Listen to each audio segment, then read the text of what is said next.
नमस्कार, news 1 India में आपका स्वागत है। आपके साथ मैं धर्मराज सिंह। उत्तर प्रदेश के पूर्व मुख्यमंत्री कल्याण सिंह का पार्थिव शरीर इस वक्त अलीगढ़ पहुंच चुका है। एयर एम्बुलेंस के जरिए कल्याण सिंह का पार्थिव शरीर अलीगढ़ लाया गया है और अलीगढ़ के स्टेडियम में आज रात उनके पार्थिव शरीर को रखा जाएगा, अहिल्याबाई स्टेडियम। और ये उस अब से कुछ ही मिनटों पहले की तस्वीर है जब उनका पार्थिव शरीर एक चार्टर्ड फ्लाइट के जरिए ये उनके बेटे राजवीर सिंह जो निकल रहे हैं। बड़ी संख्या में एयरपोर्ट पर उनके समर्थक स्वतंत्र देव सिंह, भारतीय जनता पार्टी के प्रदेश अध्यक्ष और उत्तर प्रदेश के मुख्यमंत्री योगी आदित्यनाथ भी उनके साथ हैं।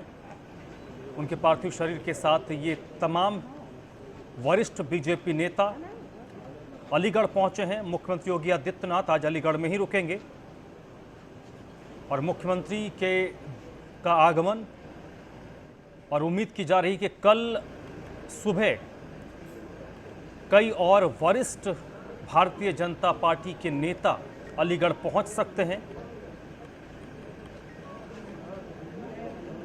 और ये तस्वीर इस वक्त आपको दिखा रहे हैं अलीगढ़ के एयरपोर्ट की, जहां पर मुख्यमंत्री योगी आदित्यनाथ के साथ बीजेपी प्रदेश अध्यक्ष कल्याण सिंह के बेटे राजवीर सिंह इस वक्त एयरपोर्ट पहुंचे हैं। साथ ही साथ उस फ्लाइट से ये लोग आए हैं जिससे उनके बॉडी को लाया गया, उनके पार्थिव शरीर को अलीगढ़ लाया गया है। अलीगढ़ के स्टेडियम में आज अंतिम दर्शन के लिए उनके पार्थिव शरीर को रखा जाएगा और नरोरा में कल यानी कि सोमवार को कल्याण सिंह का अंतिम संस्कार होना है।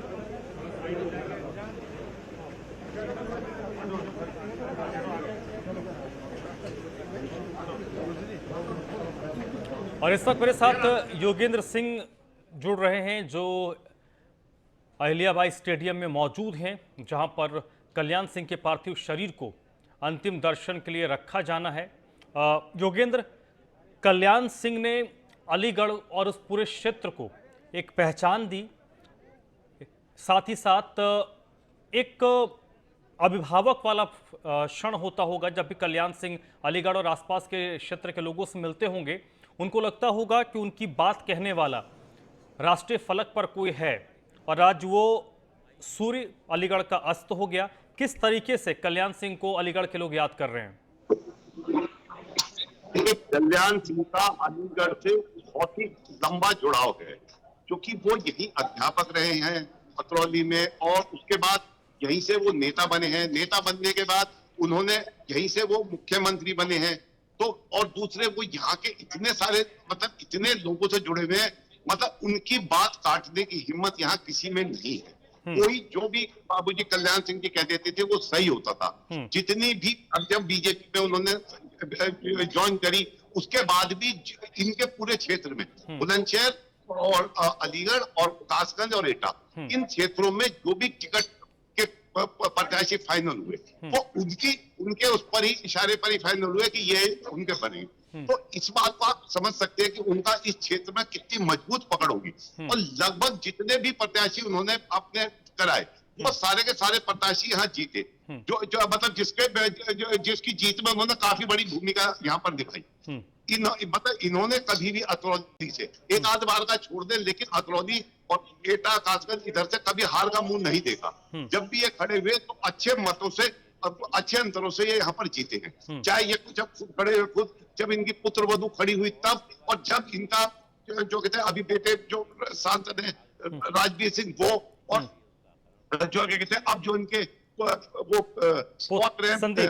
जो संदीप, तो वो सब इनके जीते और इसी वजह से वो वहां पर अब यूपी गवर्नमेंट मंत्री। नहीं, मैं इस एक जो लगाव होता है किसी बड़े नेता का, आप उत्तर प्रदेश जैसे बड़े राज्य से संबंध रखते हैं, ताल्लुक रखते हैं, और आपके क्षेत्र से कल्याण सिंह सरीखे शख्सियत आपके इलाके का प्रतिनिधित्व करते हैं, तो आपका उसका गुमान भी होता होगा, आपको उसका गुरूर भी होता होगा। और आप अगर आपको लखनऊ में कोई काम करवाना है, दिल्ली में कोई काम करवाना है, तो इस पूरे क्षेत्र की बुलंदशहर की बात कर ले, अलीगढ़ की बात कर ले, एटा की बात कर ले, कासगंज की बात कर ले, सब लोगों को लगता होगा कि एक अभिभावक मेरा लखनऊ या दिल्ली में बैठा हुआ जिसके पास मैं जाऊंगा तो देश में कहीं भी कोई काम करवाना होगा मैं काम करवा लूंगा। वो मनस्थिति लोगों की मैं समझना चाहता। अब तो ऐसा कोई, अब तो कल्याण सिंह रहे नहीं। देखिए, जो भी जनप्रतिनिधि होता है, जो भी आदमी, जो भी जनता उसके क्षेत्र की होती है, वो अपने जनप्रतिनिधि पर ही डिपेंड करती है कि जब भी अगर उसे कोई पुलिस का काम पड़ता है, कोई प्रशासन का काम पड़ता है, या मान लो कोई स्कूल बनाना, कॉलेज बनाना, या मान लो कोई पेट्रोल पंप लेना, मतलब कुछ भी XYZ, जो भी जिस तरीके के काम होते हैं, किसी का बच्चा पकड़ा गया तो वो सब अपने नेताओं से करते हैं। इसके अलावा भी जितने भी ये इनके जो बाबूजी के पास जितने भी लोग आते थे, हम तो देखते थे पूरी एक वहां पर पंचायत जमी रहती थी, जब ये अलीगढ़ में हो या ना हो, तो वहां पर इनके जो PS है वो सबके सब लोगों की एप्लीकेशन लेकर के अधिकारियों से बात करते थे, भाई इनकी जो समस्या है सब सुलझाइए, और उस पर अमल भी होता था। और जो जैसे सपा सरकार रही, लेकिन सपा सरकार में भी पूरा इन्होंने, जो इनके बेटे राजीव सिंह राजू, और तो उन्होंने पूरा अपना हक अदा किया है कि जो भी क्षेत्र की जनता है उसका कोई भी काम ना हो, मतलब कोई की भी काम ना बिगड़े और उसका काम हो जाए। तो इसी वजह से जो भी यहाँ की जनता है अलीगढ़ की, वो इनको अपना बाबूजी के रूप में याद करेगी। और क्योंकि बाबूजी होता है कि जब भी कोई बच्चे होते हैं वो अपने माँ बाप के ऊपर करते हैं कि ये मतलब हमारे काम ये करेंगे। तो उसी तरीके से अलीगढ़ में की भी जो जनता है वो भी जो इनको अपना बाबूजी मानती थी, वो सोचती थी कि हम पे जो भी प्रॉब्लम आएगी उसको ये दूर करेंगे, और वो हकीकत में करते भी थे। इसीलिए जो अलीगढ़ जितना अलीगढ़ का डेवलपमेंट कल्याण सिंह के काल में हुआ, इतना किसी में नहीं हुआ। पहले अलीगढ़ एक टूटी फूटी सड़कें, पानी भरा, जगह जगह पानी भरा उसका था। लेकिन जो भी डेवलपमेंट अलीगढ़ और अतरौली में हुआ है वो सबसे ज्यादा बाबूजी कल्याण सिंह के जमाने में हुआ है। इसीलिए वो सड़कें, ऐसी सड़कें देके गए हैं, आज कम से कम 15-20 साल हो गए, सड़क पर एक भी सड़क उखड़ी नहीं है। और जबकि जो उसके बाद की सड़क बनी है वो सब बेकार होगी, क्योंकि यहाँ की जितनी भी गुणवत्ता थी, जो भी सब चीज थी, काफी अच्छी थी, अब तक बेहतरीन।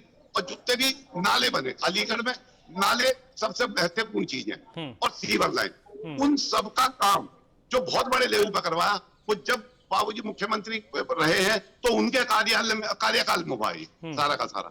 और जितनी भी और बहुत सी चीजें हैं जो अभी हमें याद भी नहीं है, वो सब की सब इनके द्वारा कराई गई है डेवलपमेंट के। और जो भी जनता होती है, अगर अच्छी रोड होंगी, अच्छा पानी निकासी का साधन होगा, पीने का पानी साफ मिलेगा, उन चीजों का ज्यादा असर पड़ता है, जो बोलता नहीं लेकिन असर ज्यादा पड़ता है उन चीजों का।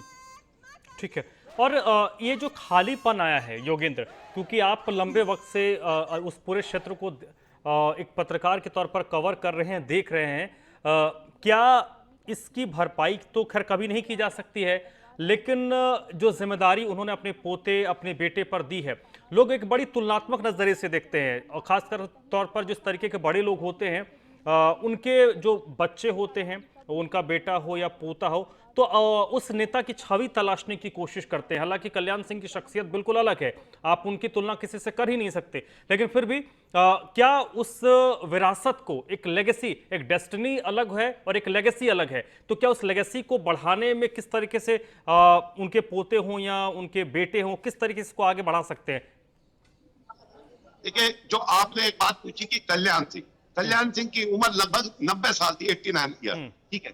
तो जितना भी राजनीतिक जीवन होता है, इसमें आदमी किस तरीके के क्रिया करता है या किस तरीके से लोगों से बातचीत करता है, ये उस पर डिपेंड करता है। और जिस तरीके से राजवीर सिंह राजू भैया जो हैं, उनकी उम्र अभी काफी कम है, लेकिन उसके बावजूद भी वो लोगों से यहाँ पर मिलते हैं, और जैसे एटा है और कासगंज है, वहां पर लोगों से मिलते हैं, और उनकी छवि भी अच्छी है उनके उसमें। अभी जैसे बाबूजी काफी दिनों से बीमार थे, तो यहाँ पर जो अलीगढ़ में इनका घर है या एटा में जो इनका घर है, तो वहां पर एक PS इसी बात के लिए बैठा रहता था कि अगर किसी की कोई भी समस्या हो तो वो उसको हल करे। और वो जो भी उसके पास समस्या आती थी, चाहे किसी भी क्षेत्र की आती हो, वो उसी क्षेत्र के अधिकारी से बात करता था, जिससे लोगों की काफी समस्या सॉल्व होती थी। और यही बाबूजी का पैटर्न है, जो राजू भैया और इनके संदीप, जो राजू भैया के जो बेटे हैं, उसको अगर आगे बढ़ाएंगे और बढ़ेंगे, तो अभी तक की स्थिति में बाबूजी तक पहुंचने में तो उन्हें काफी टाइम लगेगा, लेकिन अभी भी वो अपनी अच्छी पकड़ बना रहे हैं, और आगे हम उम्मीद करते हैं कि वो आगे इस पकड़ को अपनी को मजबूत रखेंगे। ठीक है। और नहीं क्योंकि सियासत से जुड़े हुए नेता रहे हैं, सियासत से लंबा जुड़ाव रहा है। एक मिनट, ठीक है, आप मेरे साथ बनी रहिएगा। कौशल किशोर साहब इस वक्त हमारे साथ जुड़ चुके हैं, भारत सरकार के मंत्री। कौशल किशोर जी, किस तरीके से आप याद करते हैं कल्याण सिंह जी को? माननीय कल्याण सिंह जी एक देवता के रूप में थे, और मैं तो भाजपा में पहले नहीं था, और तब भी मेरी माननीय कल्याण सिंह जी से बात होती थी।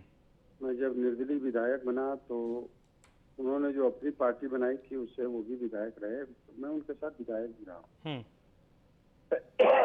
और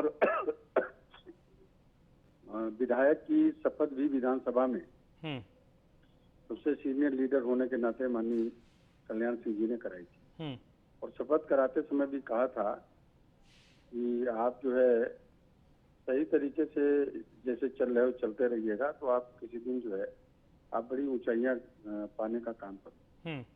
तो कभी कभी जो है मैं उनसे मिलता भी था, जब उन्होंने पार्टी बनाई तब भी मैं उनके पास गया था, मिला था, बातचीत की थी, तो तब भी वो हमको अच्छी राय हमेशा देने का काम करते थे। और जब मैं बीजेपी में फिर आया मैं बीजेपी में, तो वो बीजेपी में थे, और तब मेरी जब बात हुई माननीय जी से, उन्होंने मेरी एक गुरगुरी तालाब पड़ता है नगर विधानसभा क्षेत्र में, मेरी लोकसभा में, वहां पे आकर उन्होंने एक जनसभा की थी, और वो जनसभा में साफ साफ तरीके से डिक्लेयर किया था कि चुनाव कैसे जिताना और इनको जिताना जरूरी था। उनकी बहुत सी यादें हैं, और मैं ये कहना चाहता हूँ कि वो जो है भगवान राम के प्रति उनकी बहुत आस्था थी, और उन्होंने आस्था को डिगने नहीं दिया, अपनी कुर्सी को त्याग कर दिया, लेकिन मुख्यमंत्री की, लेकिन आस्था को डिगने नहीं दिया। इसलिए वो एक हमारे देश के एक बहुत लोकप्रिय और सिद्धांतवादी लीडर थे।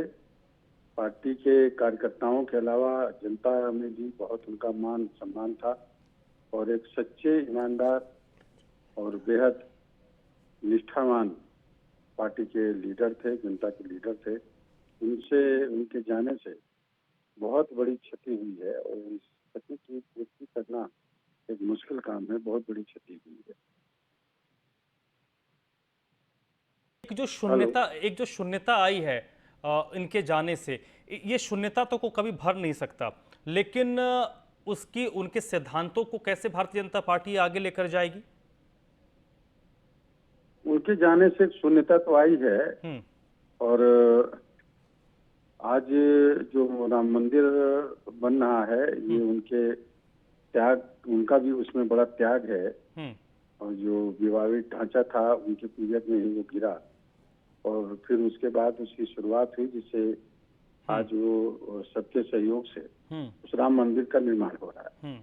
और उनके कार्यकर्ता जो उनके व्यक्तिगत माननीय कल्याण सिंह जी के जो व्यक्तिगत लोग चाहने वाले थे, उन सब लोगों की आस्था बीजेपी से ही जुड़ी है, क्योंकि अब वो आखिरी सांस भी बीजेपी में उनकी गई है, और उनका पार्थिव शरीर भी तिरंगे झंडे के अलावा पार्टी के झंडे से लिपटा हुआ है। और इसलिए जो है ये संदेश है कि हमारे चाहने वाले, हमारे समर्थक बीजेपी को और मजबूत करें, और जो शून्यता तो नहीं भरी जा सकती है, लेकिन जो समर्थक हैं, हम सब लोग लग के जो है उनके बताए हुए उनके जो विचार थे। एक बार फिर से बात करते हैं उत्तर प्रदेश के पूर्व मुख्यमंत्री कल्याण सिंह के, जिनका निधन 89 साल की उम्र में हो गया। और ये जो तस्वीर आप देख रहे हैं, जब भारतीय जनता पार्टी के मुख्यालय से एयरपोर्ट उनका पार्थिव शरीर लेकर सेना का वाहन रवाना हुआ था, एयरपोर्ट पर बाकायदा उन्हें गार्ड ऑफ ऑनर दिया गया पूरे प्रोटोकॉल के साथ, क्योंकि 2 दफे उत्तर प्रदेश के मुख्यमंत्री रहे, 2 राज्यों के राज्यपाल रहे। तो राज्यपाल और मुख्यमंत्री के देहांत के बाद एक प्रोटोकॉल होता है, जिसमें जिला पुलिस और सेना की तरफ से उनको सम्मान दिया जाता है।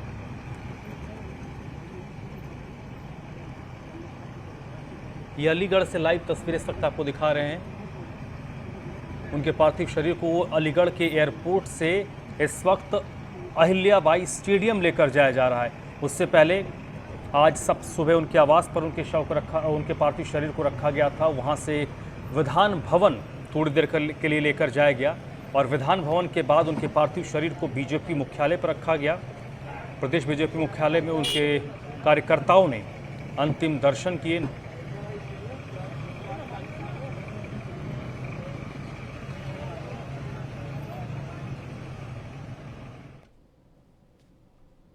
तो इस बुलेटिन में फिलहाल इतना ही।